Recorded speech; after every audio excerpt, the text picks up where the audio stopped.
আজকে তালিকা চলে আসছে, তালিকা কিন্তু আমাদেরও আসবে, তবে আমরা এই তালিকার জন্য ভয় করি না। আমরা এই তালিকাতে যেতে প্রস্তুত আছি, কারণ এই তালিকায় যতক্ষণ আমার নামটা না আসবে ততক্ষণ তো আমি আমার মাবুদের সাথে মিলতে পারবো না। যতক্ষণ এই তালিকাতে আমার নামটা না চলে আসবে ততক্ষণ পর্যন্ত আমার নবীর সাথে আমার সম্পর্ক হবে না। হযরত বেলাল মৃত্যু শয্যায়, হযরত বেলাল মৃত্যু শয্যায়, উনার স্ত্রী কাঁদতে কাঁদতে বলতেছেন, ইয়া হুজনা, আহারে কি চিন্তা, কি আমার উপর পেরেশানি চেপে বসছে, আমার উপর কি চিন্তা চেপে বসতেছে, আমার স্বামী মরে যায়, আমার স্বামী দুনিয়া থেকে চলে যায়, আমি কি পেরেশানির মধ্যে পড়ে যাচ্ছি দুনিয়া থেকে। উনি কাঁদতেছিলেন আর বলতেছেন, ইয়া হুজনা, আহারে পেরেশানি পেরেশানি।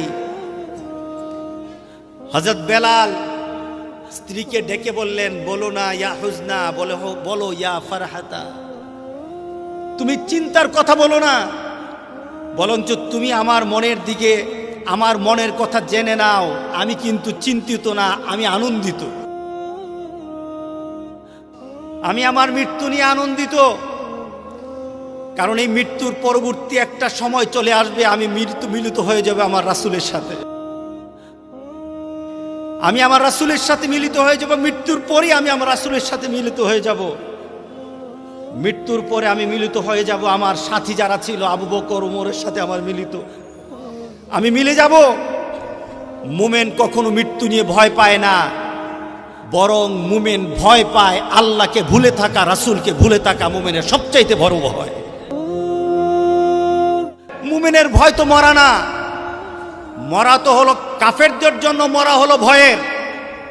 মুমিনের মরা হলো জান্নাতের দরজা দেখার। মুমিন মরে জান্নাত দেখে, আর কাফের মরে বেদনা দেখে। ইমাম গাজ্জালী রাহিমাহুল্লাহ, উনি কবর সম্পর্কে বলতেছিলেন, কবরের আযাব সম্পর্কে, যে কবরের একটা পরিবেশ হবে, কবরটা ভয়ের। উনি বললেন, কবরে যাওয়ার আগেই তো কবরের ভয় অনেকে নিয়ে নেয়, কবরে যাওয়ার আগেই তো তার কবরের চিন্তা পেয়ে বসে, কবরের মধ্যে চিন্তা আছে, কবরের মধ্যে কষ্ট আছে, এটা তো কবরে যাওয়ার আগেই হয়ে যায় অনেকে। আবার অনেকে কবরে যাওয়ার আগেই তার আখিরাতের সুখ স্বাচ্ছন্দ্য, আখিরাতের মজা, আখিরাতের সবচাইতে ভালো পরিবেশটা সে দেখে দেখে মরতে থাকে। উনি বলতেছিলেন, একটা শব্দ আমাদের মধ্যে একটা বহুল পরিচিত আছে, আমরা জানি কবরে গেলে আমাদের কষ্ট হয়, কবরে যাওয়াটা কষ্টের হয়ে যায়। উনি বললেন, তাদের জন্য কবরের কষ্ট তো দুনিয়া থেকেই পেয়ে নেয়, দুনিয়া থেকেই তারা আরম্ভ করে দেয়। যখন সে মৃত্যু শয্যায় চলে যায়, তখন পৃথিবীর তার সম্পদ, তার সন্তান, তার পরিবার, তার ক্ষমতা, দুনিয়ার প্রতি তার ভালোবাসা এমনভাবে সে ছড়িয়ে ছিটিয়ে দেয় দুনিয়াতে, মৃত্যুর সময় তার ভালোবাসা গোটা পৃথিবীর মধ্যে ছড়িয়ে থাকে। গোটা পৃথিবীর মধ্যে তার ভালোবাসা ছড়িয়ে থাকে। তার ভালোবাসা চলে যায় তার বাড়ির মধ্যে, তার ভালোবাসা চলে যায় তার ব্যবসার মধ্যে, তার ভালোবাসা চলে যায় মানুষের কাছে, তার ভালোবাসা চলে যায় তার দুনিয়ার সম্পদের সাথে। দুনিয়া থেকে যখন চলে যায়, ভালোবাসা তো তার সম্পদের সাথে ফিট হয়ে আছে, পারে নাই। যার সাথে ভালোবাসা সেখান পর্যন্ত চলে যাবে, তার সাথে ভালোবাসা করতে পারে নাই, মাবুদের সাথে ভালোবাসা সৃষ্টি করতে পারে নাই, রাসূলের সাথে ভালোবাসা করতে পারে নাই, দ্বীনের সাথে সম্পর্ক করতে পারে নাই। সে যখন দুনিয়া থেকে চলে যায়, ভালোবাসা একদিক, সে চলে যায় আরেক দিক। তখন টানাপড়া, তখন টানাপড়া, তখন তার ভালোবাসার দিকে তার দৃষ্টি পড়তে থাকে, তার বাড়ির দিকে পড়ে, তার সন্তানের দিকে পড়ে, তার স্ত্রীর দিকে পড়ে, তার পরিবার পরিজনের দিকে তাকে পড়ে, তার কর্মীদের দিকে পড়ে, তার মুরিদের দিকে পড়ে। তখন সে আশ্চর্য হয়ে যায়, সে ব্যথিত হয়, এগুলি ফেলে আমি কোথায় যাব, এগুলি ফেলে কোথায় যাব। তখন তার মধ্যে একটা যন্ত্রণা আরম্ভ হয়ে যায়। যেমন যেমন আপনার থেকে কোনো জিনিস হারিয়ে যায়, আপনার টাকা হারিয়ে গেল, সম্পদ হারিয়ে গেল, আপনার বাবা, আপনার আত্মীয় স্বজন যখন হারিয়ে যায়, আপনার কষ্ট লাগে কি না? টাকা হারালে কষ্ট লাগে না? পেছনে কারণটা কি? টাকার প্রতি ভালোবাসা আছে, সম্পদের প্রতি ভালোবাসা আছে। এর জন্য আপনার সম্পদ কি হয়? আপনার অন্তরে কি হয়? যন্ত্রণা হয়। তিনি বলতেছেন যে কবরের আযাব বলতে কিছু নাই। আমি মনে করি কবরের আযাব তো তারাই নিয়ে মরে যারা তাদের ভালোবাসাকে দুনিয়ার মধ্যে রেখে তারা দুনিয়া থেকে যায়, তারাই তো কবরের আযাব নিয়ে মরতে থাকে। আর যারা মাবুদের ভালোবাসা নিতে নিতে মরে, যারা মাবুদের ভালোবাসা, রাসূলের ভালোবাসা, দ্বীনের ভালোবাসা নিয়ে তারা দুনিয়া থেকে যায়, তারা তো সম্পদের দিকে তাকায় না, তারা তো মাবুদের দিকে তাকায়। তারা তো মরার আগেই দেখে নেয় আমার জান্নাতটা তো আমার সামনে ঝুলছে।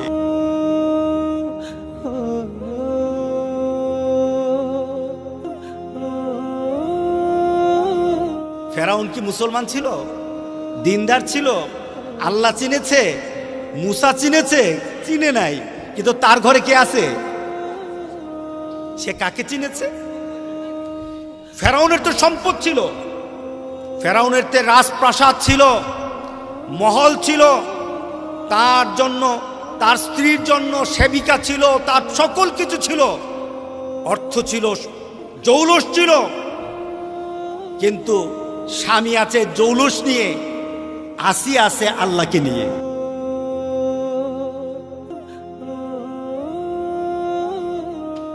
ফেরাউন তার স্ত্রীকে বলল, আমাকে মেনে নাও, আমি তো গোটা পৃথিবীর জন্য রব দাবি করি।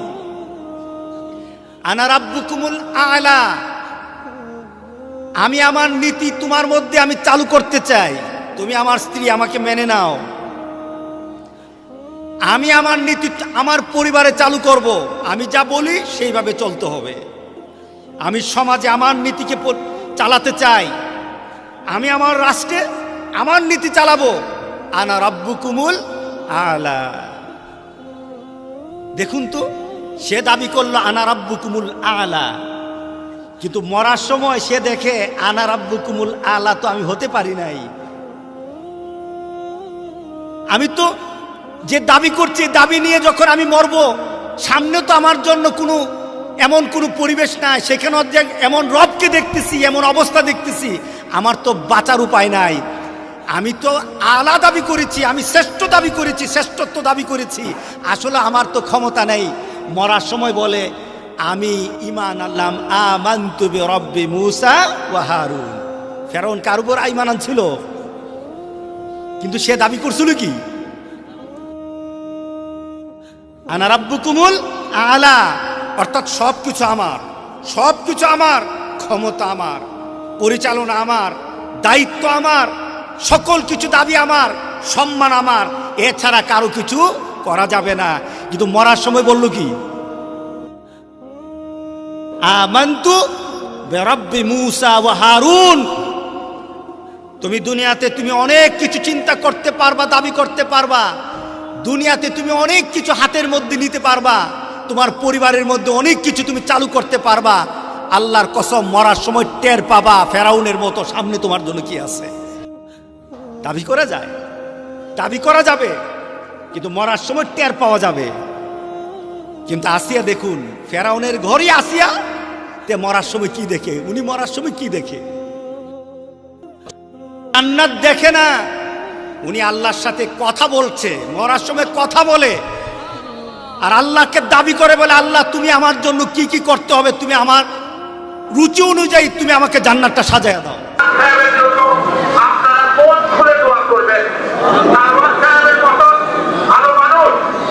খুব কম পাওয়া যায়। আজকে আল্লাহ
আইসিইউতে ছিলেন।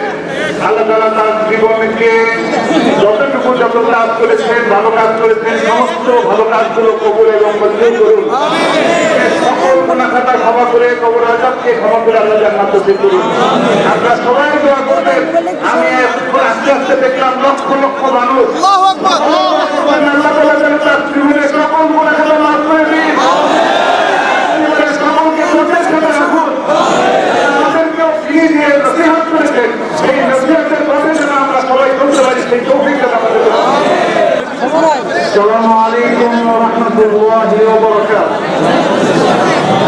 গোলাম সরওয়ার সাঈদী আমার পুত্রা, আমার খুব প্রিয় পুত্রা, এবং এই দরবারে আল্লাহর মেহরবানিতে আমি যতদূর লক্ষ্য করেছি ইসলাম বিরোধী কোনো বিদআত অনুষ্ঠিত হয় না।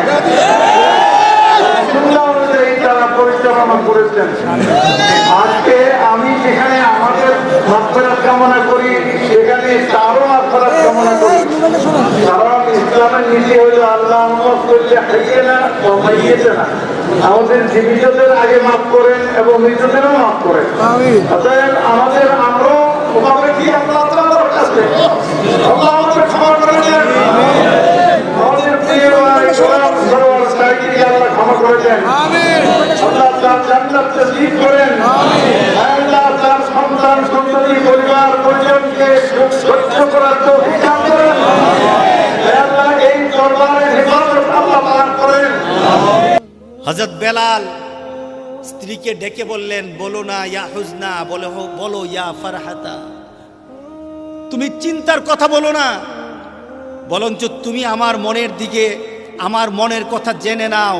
আমি কিন্তু চিন্তিত না, আমি আনন্দিত। আমি আমার মৃত্যু নিয়ে আনন্দিত, কারণ এই মৃত্যুর পরবর্তী একটা সময় চলে আসবে, আমি মিলিত হয়ে যাবে আমার রাসূলের সাথে। আমি আমার রাসূলের সাথে মিলিত হয়ে যাব। মৃত্যুর পরে আমি আমার রাসূলের সাথে মিলিত হয়ে যাব। মৃত্যুর পরে আমি মিলিত হয়ে যাব আমার সাথী যারা ছিল আবু বকর ওমরের সাথে আমার মিলিত, আমি মিলে যাব। মুমিন কখনো মৃত্যু নিয়ে ভয় পায় না, বরং মুমিন ভয় পায় আল্লাহকে ভুলে থাকা, রাসূলকে ভুলে থাকা মুমিনের সবচাইতে বড় ভয়। একদিন তোমারি নাম মসজিদ হবে এলান। একদিন তোমারি নাম মসজিদ হবে এলান।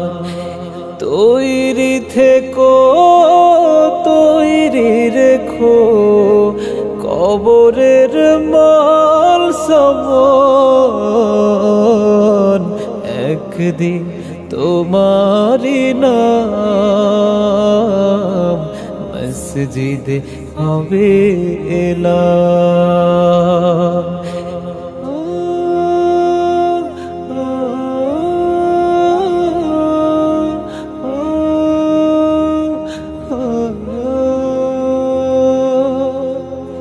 একদিন তোমাকে পরিয়ে কাফন, সঙ্গী স্বজন করবে দাফন। হঠাৎ চলে যাবে আদরের ধন, প্রিয় মা বাবার ভাসিয়ে নয়ন। তৈরি থেকো, তৈরি রেখো সুন্নতি আমলি মন। একদিন তোমারি নাম মসজিদ হবে এলান। একদিন তোমারি নাম মসজিদ হবে এলান।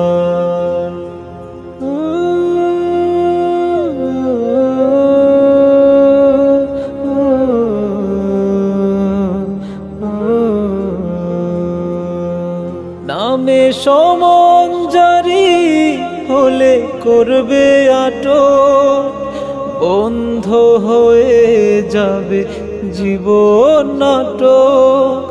বাহাদুরি থাকবে না দেহে যৌবন, ফুরিয়ে বসন্ত আসবে শ্রাবণ। তৈরি থেকো, তৈরি রেখো কোরআনী জীবন বিধান, একদিন তোমারি নাম মসজিদে হবে এলান।